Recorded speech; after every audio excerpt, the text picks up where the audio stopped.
जैसे एक व्यक्ति को मालूम हुआ कि गंगा किनारे रहने वाले एक संत के पास पारसमणि है। पारसमणि पाने की इच्छा से वह व्यक्ति संत की सेवा करने लगा। संत ने कहा, मैं गंगा स्नान करने जा रहा हूँ, वापस आकर तुझे मैं पारसमणि दूंगा। संत तो ऐसा कहकर चले गए।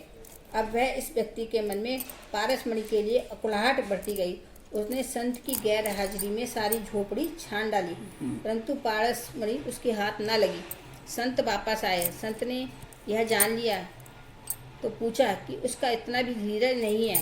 पारसमणि को तो मैंने डिबिया में रखा है। ऐसा कहकर उन्होंने एक डिबिया नीचे उतारी। वह डिबिया तो लोहे की थी। तो उस व्यक्ति ने सोचा कि ये कैसी पारसमणि है, क्योंकि जिस डिबिया में वह पारसमणि रखी थी वह लोहे की थी। इस पारसमणि ने उस डिबिया को सोने की क्यों ना बनाया? क्या वह पारसमणि असली है या ये संत मजाक कर रहे हैं? उसने संत से पूछा, ये डिबिया पारसमणि का स्पर्श होने पर भी लोहे की ही क्यों रह गई, तो सोने की क्यों ना बनी? तो संत ने बताया कि यह पारसमणि एक गुदड़ी में रखी थी, वह आवरण में थी, सो डिबिया सोने की न बनने पाई। इसी प्रकार ईश्वर का और जीव का हृदय एक ही स्थान में रहते हैं, परंतु दोनों के बीच वासना का पर्दा है और फलतः दोनों का मिलन नहीं हो पाता। अर्थात ईश्वर को जीव पहचान नहीं सकता और जीव का ईश्वर से मिलन नहीं हो पाता। जीवात्मा डिबिया है और ईश्वर पारसमणि, दोनों के बीच पर्दा है जिसे हटाना आवश्यक है। अहम और ममता रूपी चिथड़ा दूर करना है। साधना करने से भी सिद्धि ना मिले तो साधना के प्रति साधक के मन में उपेक्षा का भाव जागता है।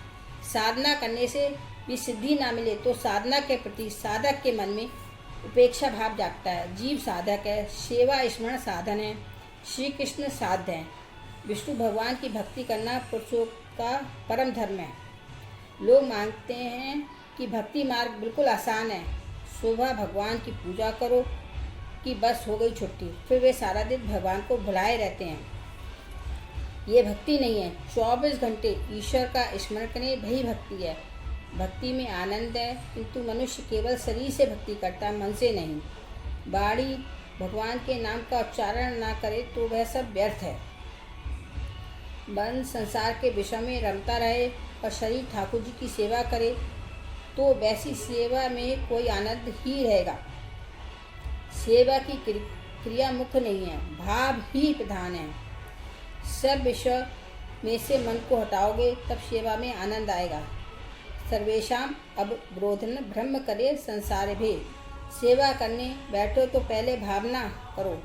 सेवा करने से भगवान के दर्शन ना हो सके तो दोष अपना ही है। सेवक की सेवा करने के बाद मेरा पाप गया, मेरा दुख गया, मेरा दारिद्र्य मिटा, मैं कृतार्थ हुआ, ऐसी भावना होनी चाहिए। सेवा करने पर जो भाव नहीं हो वो सेवा पूजा में कोई आनंद नहीं होगा। संसार के विषय को मन से हटाओगे, जब तक नहीं हटाओगे तब तक सेवा में आनंद नहीं होगा। सेवा ये भावना है। परमात्मा की सेवा तभी होगी जब संसार के विषयों का प्रेम कम होगा। परमात्मा से प्रेम करना है तो विषयों का प्रेम छोड़ना ही होगा। प्रेम गली अति शक्ति, तामे दो न समाये। प्रेम गली अति साकरी, तामे दो न समाये। प्रेम की सकरी गली में दोनों का निर्वाह नहीं होगा। जगत का बंधन न छोड़ोगे तब तक ब्रह्म संबंध नहीं होगा। संसार के विषयों का मोह धीरे धीरे छोड़ो। संसार को छोड़ के कहाँ जाओगे? संसार त्याग करने की आवश्यकता नहीं है, विषयों का मोह छोड़ने की जरूरत है। बस यही तो। ओम।